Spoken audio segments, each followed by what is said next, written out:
안녕하세요. 김동섭입니다. 11월 17일 아침 시작하도록 하겠습니다. 지난주 금요일날 미국 시장은 혼조세로 마감했는데요. 전날 급락 후 혼조세로 마감했습니다. 그런데 장 초반에는 하락을 좀 깊게 하다가 낙폭을 줄인 케이스죠. 그래서 나스닥 같은 경우에는 장중에 제가 알기로 2% 정도 하락했던 걸로 알고 있었는데 플러스 0.13%로 마감을 했습니다. 미국 시장에는 이슈가 여러 개가 있었습니다. 첫 번째 셧다운 문제였고요. 그다음 금리 인하에 대한 부분, 그다음 실적에 대한 부분 이렇게 나눌 수 있는데요. 일단 셧다운 문제는 이제 해결이 됐기 때문에 불확실성 제거가 된 상태죠. 그래서 시장에서는 루머에 사서 뉴스에 팔아라라는 어떤 속담이 있는데 그게 그대로 반영되면서 시장을 눌렀던 그런 상황으로 보여지고 있고요. 하지만 이 셧다운이 해결됐지만 이게 이제 2020년도 본 예산을 생각한다면 사실은 아직은 또 문제가 있을 수 있는 부분이 있죠. 그래서 그 부분도 계속 지켜봐야 될 것 같고요. 그 다음에 이제 금리에 대한 부분이 상당히 좀 중요하죠. 미국 시장이 이제 12월 달에 금리를 할 거냐 말 거냐 이게 이제 관전 포인트가 되기도 합니다. 미국 시장은 지난번에 금리를 한번 할 때 고용 지표에 대한 이슈가 시장에 아주 중요한 포인트가 됐었죠. 그런데 이 고용 지표에 대한 부분이 시장에서는 약간 벗어나는 상황이 되고 있습니다. 왜냐하면 셧다운으로 인해서 미 연방 정부가 고용 지표를 발표를 하지 않고 있어요. 그래서 인플레이션 지표만 보게 되는 그런 상황이 될 수 있는데요. 특히 연준 같은 경우에 고용 때문에 일단 금리를 했지만 이제는 인플레이션 원래 연준이 목표로 했던 2%를 다시 유지해야 한다라는 쪽에 포인트가 맞춰지고 있으면서 시장에 약간 부담감이 좀 오고 있는 상황이 있습니다. 금리나 기대감이 후퇴됐다? 뭐 이렇게 표현 쓰는 게 맞을 수 있겠죠. 베스맥이라는 클리브랜드 연은 총재가 이런 말을 했습니다. 인플레이션 목표 수준이 2%로 되돌리기 위해서 통화정책을 다소 긴축적인 수준으로 유지할 필요가 있다라고 생각한다. 이런 발표를 했고요. 알베르트 무살렘이라는 세인트루스 연은 총재도 인플레이션이 여전히 연준의 목표 수준을 웃돌고 있다라고 하면서 시장의 관전 포인트가 인플레이션에 가 있다. 연준은 인플레이션 쪽으로 보고 있다는 쪽으로 지금 끌고 가고 있습니다. 그래서 12월 달에 금리 동결 가능성이 굉장히 커지는 그런 상황이 되고 있어서 초심이 아니면 흔들리는 그런 상황이다. 이렇게 보시면 될 것 같고요. 그 다음에 실적이 상당히 좀 중요한데요. 이번 주 19일 날 내일 모레죠. 엔비디아 실적 발표 있습니다. 뭐 시장에서는 이거에 따라서 뭐 엔비디아가 AI 거품론을 없앨 거다라는 식으로 생각도 하는 것 같습니다. 이겨낼 거다라는 생각도 하는 것 같습니다. 얼마 전에 마이클 버리라고 해서 빅숏의 실제 주인공이 AI 거품론을 제기하면서 엔비디아하고 팔란티아의 약 9% 정도, 9억 달러 정도의 공매도 포지션을 취했다 이런 뉴스가 있었는데요. 그가 말하는 건 이제 칩 수명이 과속 예상돼서 분식회가 이루어지고 있다라는 거 얘기하고 있습니다. 사실은 이제 칩 수명이 짧으면 계속 설비 투자를 계속 해야 되잖아요. 그러면 이게 아시겠지만은 수익으로 연결되는 게 아니라 수익을 깎아먹을 수밖에 없는 거기 때문에 이 칩 수명을 이제 길게 해놨다고 합니다. 3년에서 6년 정도.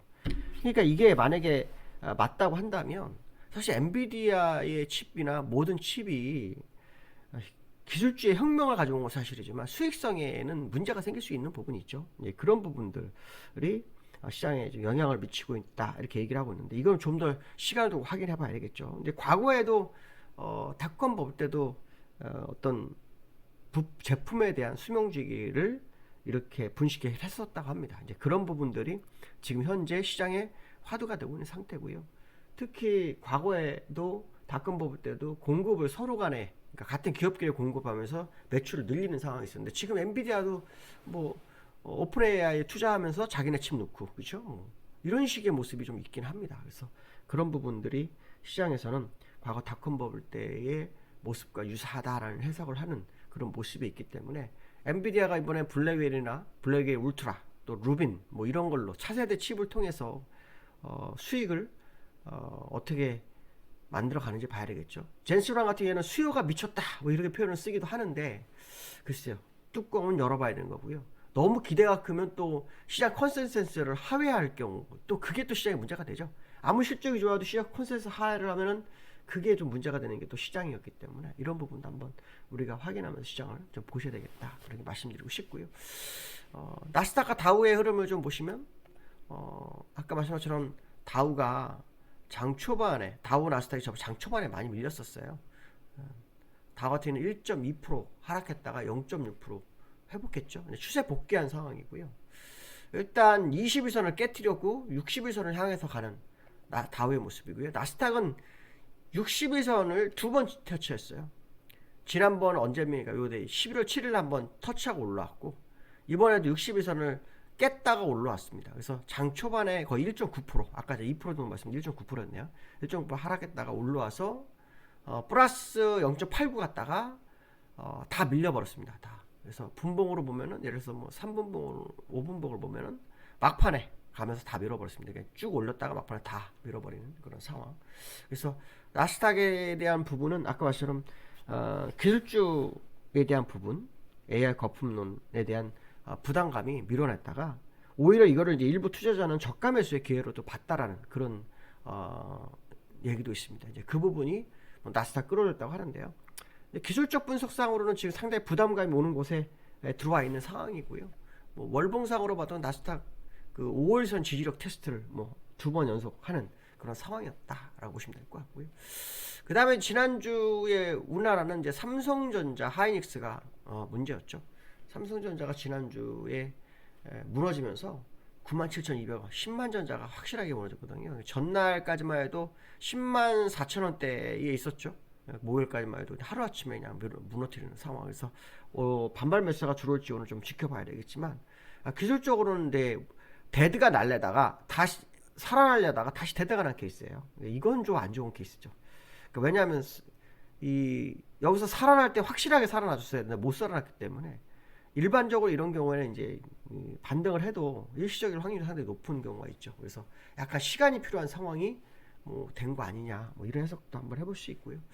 수급적으로 보시면은 지난주에 금요일날 외국인 660만 주 프로그램까지 하면 거의 1000만 주 넘게 팔았고요. 기관도 뭐 400만 주 넘게 팔아서 기관도 뭐 매도하면서 개인만 줍줍하는 상황. 과거에 96,000원까지 끌어올렸던 개미들이 이번에 11층 왔을 때 털었다가 지금 다시 받아주는 상황인데 이게 또 어떻게 될지는 한번 더 지켜봐야 될 것 같다 이렇게 말씀드리고 싶고요. 근데 우리나라의 삼성전자 하이닉스는 뭐 엔비디아나 미국의 AMD 그렇죠? 브로드컴 뭐 ARM 그렇죠? 영국의 뭐 반도 설계업체 뭐 이런 기업들의 실적에 따라서 움직이는 경향이 있기 때문에 그들의 종목의 주가 흐름 때문에 움직이는 경향이 있기 때문에 한번 지켜봐야 되겠다 이런 말씀 드리고 싶고요.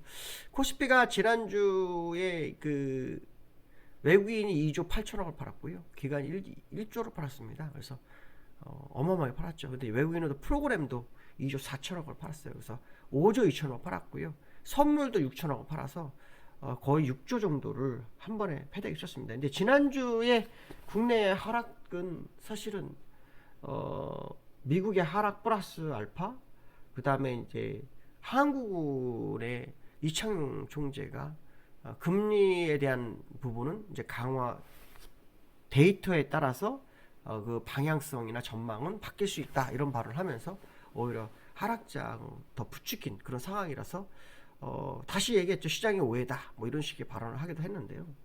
저는 좀 아쉬운 부분이 불난집에 부채질하면 안 되겠지만 그렇죠? 주식시장에서는 부채질을 해줘야 되거든요.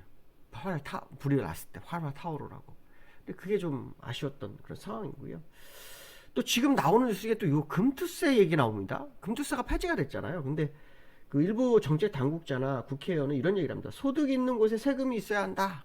라고 하면서 금투세 도입을 다시 뭐 고개를 드는 이런 분위기가 또 있는 것 같아요. 그래서 이게 좀 시장에 갑자기 왜 뭐 배당의 분리가사를 통해서 시장을 좀 기회를 주는 것 같은 느낌을 좀 한번 쭉 땡기던 지난주 목요일 날이요.